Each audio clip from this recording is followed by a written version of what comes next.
I studied biochemistry at Rutgers University and then went to chiropractic college at Life University in Atlanta, Georgia.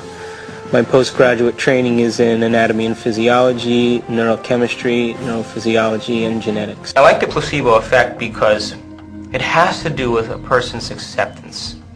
It's really what it's about. For example, they took these group of people that had Parkinson's disease, and in Parkinson's disease there's a problem in the brain with making dopamine. There's a little nuclei called a substantia nigra that stops making dopamine. So they took a group of people that had Parkinson's disease and they said to them, now listen, we have this injection, it's going to make you better.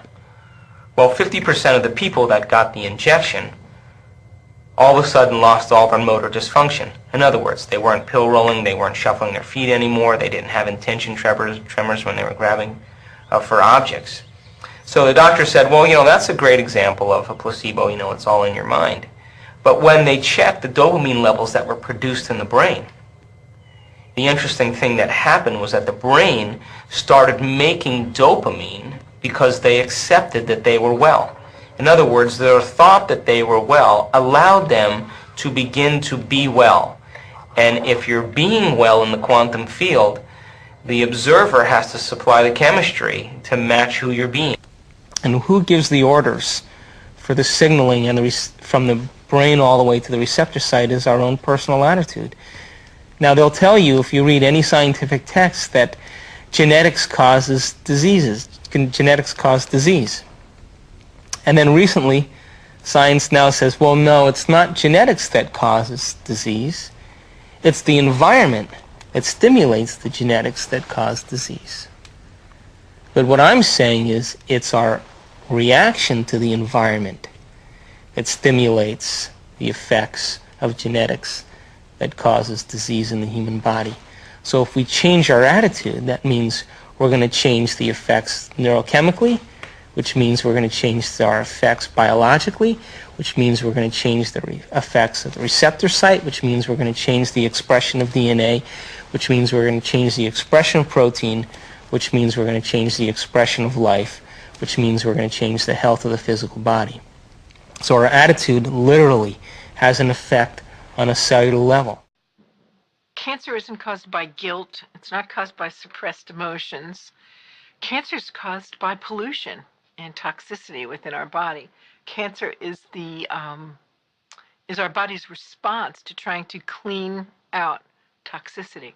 So we have a wonderful system of healing ourselves when there is toxicity. We have cells that come and basically eat junk and gradually are destroyed and excreted. And as you have more of a need for these cells, more of them come. So I think that there's some overwhelming evidence that breast cancer, there's a tiny percentage that's genetic, but most of it has to do with herbicides and pesticides. And the cells are attempting to cleanse that. And more cells of that type are made. And it's only a matter of time before mutations occur because there's an overproduction of these cells. And then the tumor cells, they start to go out of control. So in many ways, cancers are stem cells that were on their way toward normal development or normal cleansing, and they kind of took a wrong turn and wound up in the wrong place. And once again, and we have published, Dr. Ruff and myself, that many tumor lines really respond to the molecules of emotion in terms of chemotaxis, moving in a certain direction. So tumor metastasis is really under the control of molecules of emotion. So how would a realization in this woman's brain, she has a realization about her brother, how could that change the all of that? Well, again, it's a very deep question. Okay. So let's take this woman who realized something about her brother and then set off some massive peptide secretion that in 2 days absorbed the tumor. What's going on? Well, I think the key thing, once again, are these altered modes of consciousness that are all going on at once. So, there's the tumor itself is secreting peptides. The tumor itself is favoring an altered state that might say, I'm worthless and I just need to get bigger and bigger and grow. And then there might be another competing program that says, I'm not really worthless. My brother was telling me I was worthless all those years for his own aha. And then there's some big aha. And then one altered state can start to dominate over the other. And then, whoom, the next thing you know, in ways that we don't understand, there's, we do know different parts of the brain regulate immune activity. And there can be a massive release of chemicals that can change what's happening in the bone marrow, in the spleen, and suddenly there's a bunch of natural killer cells, where suddenly they're all activated, and suddenly they come marching in, surround the tumor, and stop the inflammation. And it might go through an inflammatory phase while it's cleansing, and then it's gone. Is there a limit to what the body can heal, do you think? I really believe that the body wants to heal itself, and the limits are in our own minds of what we believe is possible. I think so much more is possible than we appreciate. Here we are at the beginning of the 21st century. Is that where we are? And there's just a lot of modern medicine is about how we have to make things more difficult than they really are. From having a baby, something very simple that our foremothers did quite easily. No, I think we have a really amazing ability to heal ourselves if we believe it. And do you know of any scientific evidence for that? Because people are always saying, well, that's someone's theory and they're just, they're dreaming. But, we've been interviewing people, or some of the people are like, well, real scientists wouldn't really, there's no scientific basis for that. Even though everyone knows of miracles, they say there's no scientific basis. So is there anything you can think of that? Well, there's accounts. I mean, there's the documentation of cancer recoveries. There's a book from the Institute of Noetic Science, which documents over 1,000 cases of, quote, miraculous healings. So miraculous healings are documented, not just in the cancer field, but in other fields. And once again, the belief system is critical, because yes, it's a psychosomatic network, and yes, some of us, particularly adolescent boys, are, under the control of lower centers. But be that as it may, our brain this is our head ganglion, and it has the ability to kind of override and take charge of all of the other multiple personalities or other modules or other subroutines. And so if you get to believe something really, really strongly, it can fire up and reach every cell in your body and transform your body.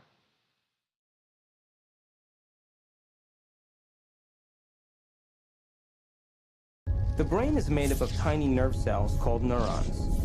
These neurons have tiny branches that reach out and connect to other neurons to form a neural net. Each place where they connect is integrated into a thought or a memory.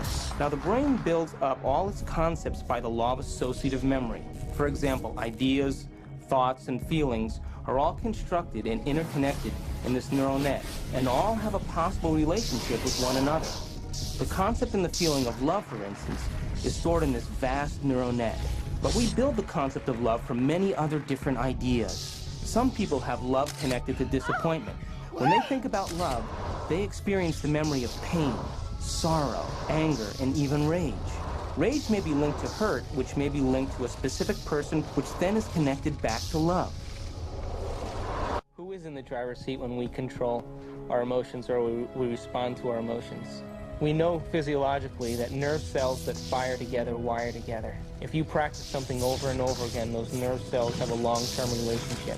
If you get angry on a daily basis, if you get frustrated on a daily basis, if you suffer on a daily basis, if you give reasons for the victimization in your life, you're rewiring and reintegrating that neural net on a daily basis, and that neural net now has a long-term relationship with all those other nerve cells called an identity. We also know that nerve cells that don't fire together no longer wire together. They lose their long-term relationship because every time we interrupt the thought process that produces a chemical response in the body, every time we interrupt it, those nerve cells that are connected to each other start breaking the long-term relationship. When we start interrupting and observing, not by stimulus and response and that automatic reaction, but by observing the effects it takes, then we are no longer the body, mind, conscious, emotional person that's responding to its environment as if it is automatic. There's a part of the brain called the hypothalamus. And the hypothalamus is like a little mini factory, and it is a place that assembles certain chemicals that matches certain emotions that we experience. Those particular chemicals are called peptides. They're small chain amino acid sequences. The body's basically a carbon unit that makes about 20 different amino acids all together to formulate its physical structure. The body is a protein-producing machine. In the hypothalamus, we take small chain proteins called peptides, and we assemble them into certain neuropeptides or neurohormones that match the emotional states that we experience on a daily basis. So there's chemicals for anger, and there's chemicals for sadness, and there's chemicals for victimization, there's chemicals for lust. There's a chemical that matches every emotional state that we experience. And the moment that we experience that emotional state in our body or in our brain, that hypothalamus will immediately assemble the peptide that then releases it through the pituitary into the bloodstream. The moment it makes it into the bloodstream, it finds its way to different centers or different parts of the body. Now, every single cell in the body has these receptors on the outside. And one cell can have thousands of receptors studding its surface, kind of opening up to the outside world. And when a peptide docks on a cell, it literally, like a key going into a lock, sits on the receptor surface and attaches to it and kind of moves the receptor, and kind of like a doorbell buzzing, sends a signal into the cell. It's party time! A receptor that has a peptide sitting in it changes the cell in many ways. It sets off a whole cascade of biochemical events, some of which wind up with changes in the actual nucleus of the cell. Each cell is definitely alive, and each cell has a consciousness, particularly if we define consciousness as the point of view of an observer. There is always the perspective of the cell. A few years later...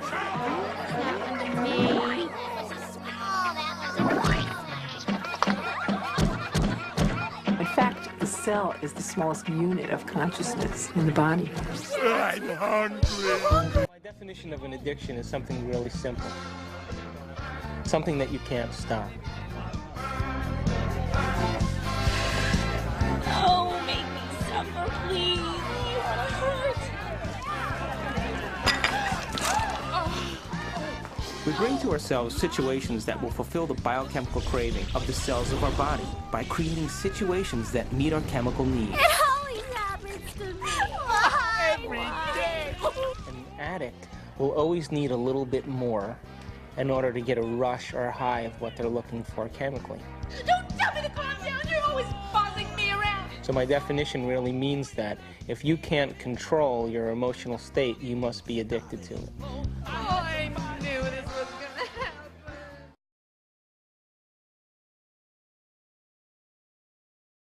Amazing, beautiful man, Bruce Lipton's here with us today.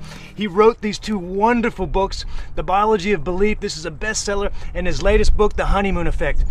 Folks, if you read these books, they will empower every aspect of your life on a cellular level, onto what you produce, what money, the love, and everything you have. If you really digest these books and go through, and he's got all these different healing modalities, take it on board, work on your subconscious, get the negative energy out of your body, and these will actually totally change your life. Bruce, thank you so much for coming on the show, man. Ty, thank you so much for this opportunity. I so appreciate everything you guys are doing and changing our world for the better, so thank you. No, thank you, sir. Thank you. So we've got a few questions for you today, obviously, Bruce. The first one, say if someone hasn't read these books, Yes. and maybe they haven't come to that point where they realize they are a co-creator in this magnificent life of ours, where's a nice place for them to start, like a good starting point? Well, the first thing is to really understand that we've been programmed. And, you know, most people see the movie The Matrix. Yeah. And you think, well, The Matrix is a science fiction movie, but it's actually a documentary. And that the issue is that our lives are really coming from the program and not from our deepest wishes and desires. So once we understand the difference between the programming and our conscious mind, which is really where we live, then we begin to take an opportunity to let go of the program and start to live from your deepest wishes, desires, and aspirations. And you can change your life instantaneously with this process. Wow. So the whole point was this: what controls the fate of the cells? And you say, well, genetics. I go, no, they're all genetically the same. Yes. So the fate of the cell wasn't determined by the genetics, it was determined by the environment, okay? And so the information in the environment is really what's involved with selecting our genes. So people say, well, okay, that's really nice, you got cells in a plastic dish, what the heck does that have to do with me? And I go, well, here's the fun part. You look in the mirror, Ty, you see this handsome guy looking back, you say, that's Ty, that's me, and I'm a single human being, a single organism. I go, a slight misperception for this reason. You are not a single entity. You are made out of 50 trillion cells. The cells are the living entity. You, by actual biological definition, you're a community. So you're a community of 50 trillion cells. And so the fun part is you're a skin-covered petri dish with 50 trillion cells inside. And you have an environment, a culture medium, and it's called blood. And the chemical composition of the blood determines the fate of the cells. That's what happened in my plastic dish. So to a cell, does it make a difference if it's in the plastic dish or the skin dish? No, it's still going to read the environment. So I say, then the blood is the culture medium, and the composition of the blood controls the genetics. And then I go, now here's the cool part. I say, but as I showed in the petri dish, if I change the composition of the culture medium, I change the fate of the cells. So I say, well, who or what controls the chemical composition of my blood? So we go up to the next level. I say the brain is the chemist. The brain is what releases the chemistry in the blood. And then you go one more step. You say, but what chemicals should the brain release into the blood? And I go, next level up, the mind. What do you perceive? What do you see? What are you looking for? So I say, for a person, I say, here we are. I stand here. I open up my eyes and I see someone I love. Well, my mind perceives love and translates that through the brain into chemistry such as dopamine, the pleasure chemical, oxytocin, the bonding chemical, vasopressin, attractiveness, growth hormone, which enhances the growth of the cells. So when a person sees love, experiences love, the brain releases a cocktail of these wonderful chemicals. And think about it, when people are in love, they glow, yes. They're healthy, they have so much energy. I said, where'd they get that from? The culture medium, okay? But I say, look, same person opens their eyes, instead of seeing someone they love, they see something that scares them. I say, do you release these same chemicals in love? And I go, no. When I perceive the world as threatening, or I'm living in fear, I release stress hormones, and I release hormones that control my immune system, inflammatory agents, these things that get me ready for fight or flight. And I go, well, here's the interesting part. As I said, the fate of the cells is based on the chemistry. If I take the chemicals released by the brain in love and put it into a plastic dish with cells, the cells grow beautifully. And I say, okay, wait, what about the chemicals that come out of a brain of someone in fear? I take those chemicals, put that in the culture dish, the cells stop growing. Wow. And they get into protection. Protections close yourself down. So the idea is this: when you're in growth, you're open to the world and you say, come on, bring it on. Yeah. But when fear or something comes in there, you close it down, and the chemistry of the fear is what shuts down the cells. Fear kills, basically what it's all about. So basically it says this: we always talk about mind, body, and those strict fundamental scientists go, oh, mind, body, what's that, blah, blah, blah. And I go, it's not a mystery, it's simple. The mind is an interpretation of the world. It causes the brain to release chemistry that matches the interpretation to coordinate 50 trillion cells to live in that world. It's your emotions, it's your perceptions, it's your beliefs. These are the sources of the chemicals that end up controlling the genes. This is a new science. It's called epigenetics. Because epigenetics is a revolution of all of our understanding of science for a very simple reason. When I was a professor in a medical school, we were teaching the concept of genetics. And genetics, most everybody knows, yes, we have genes and the genes control our traits, and that we get the genes from our parents, and so therefore the traits that are running in our family are passed down to us, and sometimes it's a good thing and sometimes it's a bad thing. You know, you got diseases running in your family. Last thing you want to know, oh geez, everybody in my family got cancer. It's like, am I going to be next? Well, I got the genes. Yeah. So that's our belief system that we've been teaching, that genes control us. That makes us victims, as I said, because we didn't pick the genes as far as we know. We can't change the genes, so whatever they are, they make us. Yeah. And so people walk around going, oh, my life is, you know, not so good, I got these genes. Epi means above. So when I say epigenetic control, I'm literally saying control above the genes. It's the environment that controls it. Well, that includes not just the real environment, but our perception of the environment, because you could live in the healthiest of environments, but if you perceive it to be a threatening world, then your cells receive the perception. They don't read the direct world. Genetic control, you're a victim because the genes control you. Epigenetics is a revolution because it says, look, if the environment or my perception controls genes, I'm the one that can change my perception. I'm the one that can change my environment. So all of a sudden, I'm not locked in. I am free to change the way I live in the world, which in turn comes back and changes the genetic readout.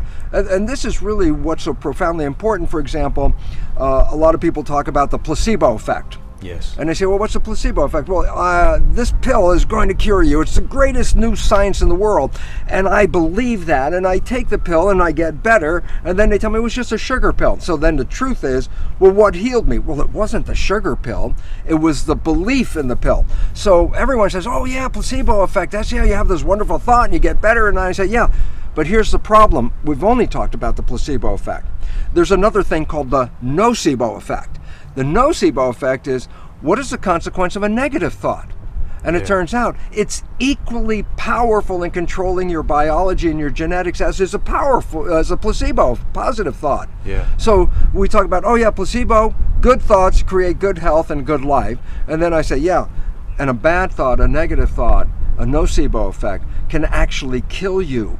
It can cause a disease. If you believe you're going to get this cancer because everyone says you're going to get this cancer, and then your perception is sending cancer thoughts into your body, the chemistry that comes from the thoughts to the brain to the body is a chemistry that doesn't support health, but it'll actually lead to your own death. So all of a sudden, it's the power of your perceptions, positive or negative, that override your genetics. Well, this is most amazing because all of a sudden you look around and you say, but look at all those wonderful happy people. And look, they're not only just happy, they're also healthy. Yes. And the fact is, yes, they're sending in a chemistry that the cells will really thrive with.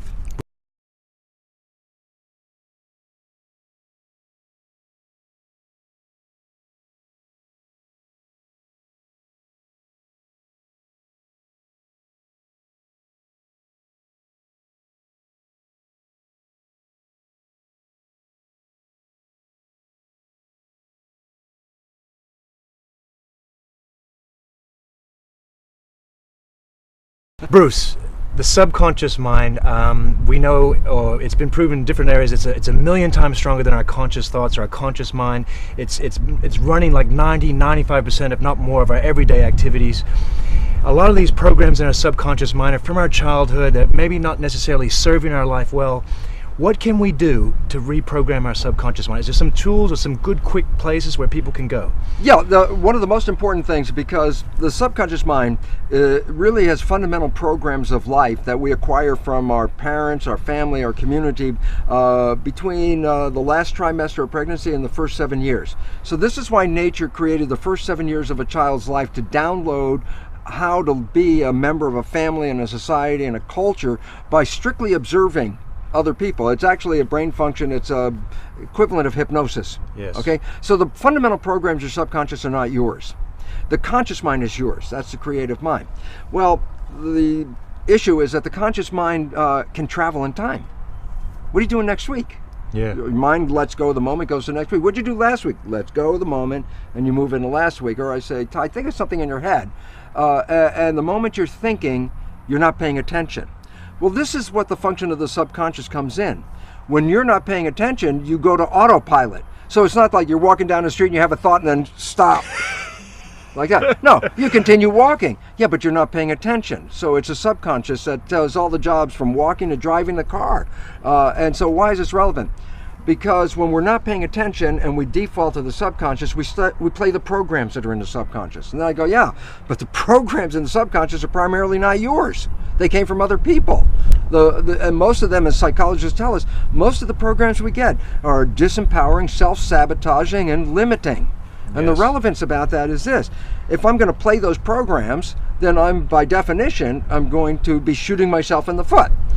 The reason why you play the subconscious programs is because the conscious mind's engaged with thinking, which is 95% of the time or more. And that means 95% of your behavior is invisible to you. And why I really wanted to emphasize this so much is this, because we believe we're victims. Oh, you know, I really wanted to be successful. I wanted to be healthy. I wanted to have a great relationship, and it's not working out. Yeah. And then you say, well, that was my intention, and it's not working, so therefore the world's against me. And then we go into victims like, God, I really wanted it and it didn't happen. And I just wanted people to wake up, because it basically is this. It's not the world against you at all. The world will give you everything. The issue is you're not operating from your conscious mind, except 5% at the most. And so your life is really a reflection of your subconscious programming. Yes. Now you say to me, well, I got programmed from the last trimester of pregnancy, the first 7 years, so I was being programmed when I was 1 and 2 and 3, and I go, absolutely. And you say, but what were the programs? I wasn't there. I have no idea what the hell the programs are. And I go, here's the neat part. 95% of your life is coming from the subconscious.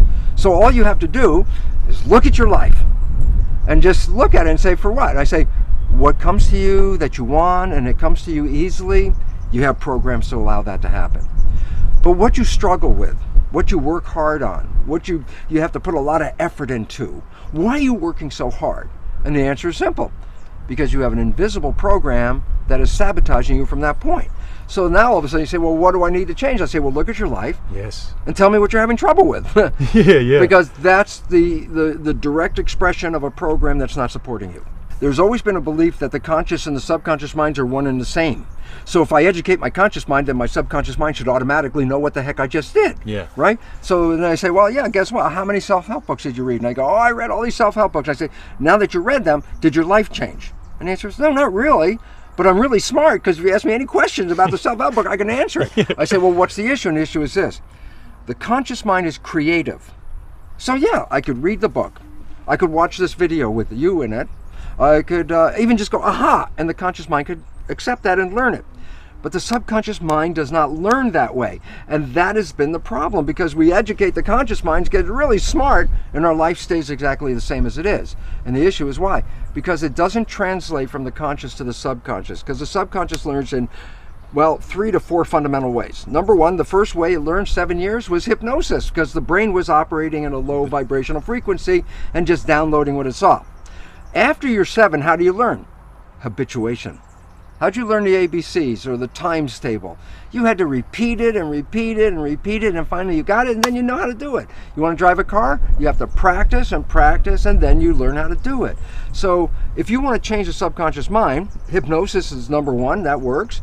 Number 2, repetition, habituation. Yes. Create a habit. And at first it seems like a struggle because it's new to the subconscious mind, but hey, you didn't learn ABCD the first time you said it, you know, you had to do it again and again. But after you do it for a repetition period, it will be so natural that if you're not doing it, your subconscious mind go, hey, what's happening? We're not doing it. Yeah. So that's really good. We overcome that.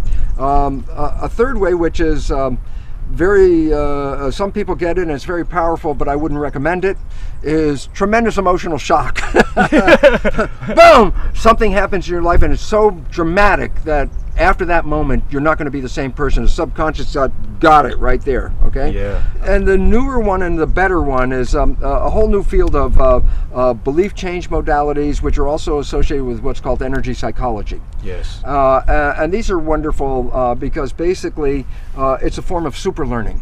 And what's neat about it, the conventional things like hypnosis or habituation, there's a time element that takes a long time. Yeah. But these new belief change modalities, like a super learning experience, you can change a belief you've had your whole life, 50 years, and change it in 10 minutes. Yeah. And so this is really, it's a new type of psychology that's coming in, but it's really necessary because, as they say, necessity is the mother of invention. Yep. We're running into a world that has a lot of necessity to change very, very quickly. So we're really happy to see that there are ways of changing without going through all that anxiety and stress, and we can do it really quickly. My favorite one is the one that I use because I'm most familiar with it, but there's many of them in my books. I give a whole list, but the one I use is called Psych-K, like the abbreviation of psychology. Yeah. It actually represents psychological kinesiology. Yeah. And it's an exercise where you get your right and your left brain hemispheres to work in harmony, which they don't do on a normal day-by-day basis. And when you get them to work in harmony, that's called brain synchronization, a window sort of opens up and you can drop in a new belief in 5 minutes. Wow. And I'm a devotee of that because I wouldn't have written my book. I couldn't write my book. I tried for 15 years to write the book, and every time I get halfway through the book, it would peter out, and then I didn't realize it because my subconscious had a fear. At the time, was a respected scientist, and I said, well, if you write this book and you bring in consciousness and spirit into the book, all your colleagues are going to shun you. So my subconscious was doing me a favor. It says, you don't want to do this because this will invalidate you, it's like kill you. So my subconscious programming, working 95% of the day, would sabotage the writing. What I ended up doing was changing the belief about that. And then the book came out, it was just like, it just flowed right out. Wow. Within a few months, the whole thing was really done. It's really fun because you say, well, what if you can release these programs? And that's the story of the Matrix, where I say, well, I take the red pill, I get out of the program. And then I say, yeah, but in real life, every time we've taken that red pill, I say, what's the red pill in real life? And the answer is falling in love. Falling in love with the person, or falling in love with your creativity, or whatever it is, falling in love. Because when you fall in love, what you're doing is so captivating and so engrossing and so desirable, you don't let your conscious mind wander. So the first time in your life, your conscious mind's staying present. And I said, well, why is that important? Conscious mind, wishes, desires, and aspirations. If you're operating from that mind, you manifest your wishes and desires. So my conclusion for all of this blah, blah, blah that I'm giving you is simply this. What if you go into the subconscious mind and change the programs in the subconscious mind so they reflect the wishes and desires of your conscious mind? What would that mean? And I tell you what it means. You'll live in a honeymoon for every day of your life on this planet for a simple reason. Yeah. If my conscious mind with wishes and desires begins to wander and I default into the subconscious and is playing my wishes and desires, I never left the honeymoon. And following on the Psych-K, you were saying something about a gentleman who gets up on stage and actually proves it with watching the actual frequencies change in the mind, right? Well, absolutely, because a lot of people beforehand would say, oh, that's just a new age idea, and how do you know you've really changed? Just because you got finished with the belief process and you say, oh, I feel so much better, is that real? Well, now Jeff Fannin, a neuroscientist whose expertise is called brain mapping. Yeah. And he puts wires over your head and you can read three-dimensionally what's going on in the brain. The moment the brain has changed, the program has changed, you can see it on the screen. So he generally puts like a person up on the stage and puts the wires on and says, okay, now we tested your belief and you don't have a belief in this, and now let's put in the new belief. And it's interesting because the audience can see the change before the person actually says, yes, now it's done. This may be a few seconds, but the audience can see it. So why is this important? Because this sounds miraculous. Yes, you mean you can change your beliefs in 5 or 10 minutes? And see the results, like but you can instant. see it instantly. Actually, you can experience it instantly if it's a phobia, for a simple reason. Because a phobia is a certain stimulus, like height, or I'm afraid of spiders, or I'm afraid of dogs. Then I say, okay, good, let's go through the belief change. You come out and I say, well, how am I afraid of spiders now? I can show you instantly. Here's a spider. And all of a sudden, 10 minutes before, it freaks you out. Now it's like, oh, all of a sudden your complete biology changes. So you can see that. But a lot of people's beliefs involve something dynamic. They have to do with relationship to others and people or jobs. So they actually have to go out and then they look back and go, whoa, this is so different than it was before. Most people's stresses are not real immediate emergency stresses at all. They're beliefs of a fear. that they won't have something, they won't have a job, they won't have food, they won't have a friend. And it's not that they don't have them right now. They're thinking about, oh, if that happens. And that's where the stress comes from. And that's why 90% of the people are in fear, because they recognize that their future is uncertain. But rather than seeing it in a positive way, they have this image of a negative thing. Work it all out. And it's really interesting because, remember, when you fall in love and you get out of the programming, you create heaven on earth. Well, if it wasn't for the programming, everybody would have heaven on earth. Yes. So if we can change the programming, then heaven on earth is available to anyone. If you take a tuning fork, you have two tuning forks and they're tuned to the same frequency, you hit one tuning fork, the other one vibrates as well, because the vibration from one is the same resonance, harmony of the other one, and so that's called harmonic resonance, when two things vibrate at the same vibrational frequency. And so what's interesting about that is the brain takes in data, but the other thing that people don't know is the brain is broadcasting that data back out. So I say, oh yeah, I can put wires on your head and read your brain activity, and go, yeah, and people, well, that's just a connection to the skin. There's a new way of reading brains. It's not, the one with wires is called electroencephalograph, electric reading of the brain. The new one is called magnetoencephalograph. So it's reading the magnetic fields generated by the brain. But here's what's critical. The probe isn't even touching the head. The probe is out here. Yes. What's the point? The point is this. Your brain is a tuning fork. If I send out a bad vibration, a bad vibe, it's not going to resonate with anything that's good out there. If there's something out there that has the same vibration as the bad vibe, which is really the image of bad vibe, it will cause that to move, just like two tuning forks, right? Yes. So, interesting point. What comes into my life not by accident, but through harmonic resonance. What I'm sending out, I will bring back in. So if I'm afraid, then guess what? I find reasons to be afraid of. They find me, actually, because I'm broadcasting that frequency. So then you say, well, what's the resolution? The answer is, you're the one that's broadcasting the frequency. Recognizing I'm in a moment of fear and go, wait, stop. I'm the one that can push the stop button and say, I'd rather think of something different. Yes. And when you do, it's the most fabulous thing in the world, because now you're the one that says, I'm not a victim of these things that I was attributing to other people. I'm the one that's creating it. Well, if you're the one that's creating it, then you're the one that can change the creation to anything you really want. Go out there and love the world, and it will feed you all this stuff. Wow. And that is the nature of heaven, is to what? Go out and experience this planet. That's so cool, Bruce. Thank you so much. Ty, babe. You're such a your life's work. All right, folks, we've run out of time. Bruce Lipton has given us so much beautiful information. So much stuff has passed through us.